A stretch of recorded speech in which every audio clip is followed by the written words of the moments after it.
ఇప్పుడు కూడా మనిషి తన సొంత ఆలోచనతో నడవకూడదు. సొంత ఆలోచన మనిషికి సరైన మార్గంలో నడిపించదు. అలాంటప్పుడు ఎవరి ఆలోచనతో నడాలి చెప్పండి? యేసు దేవుడు ఆలోచనతో నడడానికి ప్రయాసపడాలి.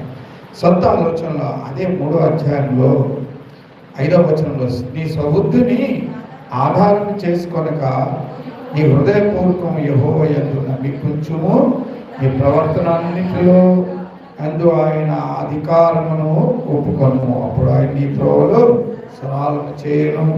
నీ జ్ఞానమును కదా అది నువ్వు అనుకోవద్దు. నువ్వు జ్ఞానమని నువ్వు అనుకోవద్దు. మనం ఎప్పుడు కూడా మన జ్ఞానవంతులు అనుకుంటాం, మనం చేసే పని కరెక్టే అనిపిస్తుంది, కానీ అది కరెక్ట్ కాదట. దేవుడు ఏమి చెప్తాడు?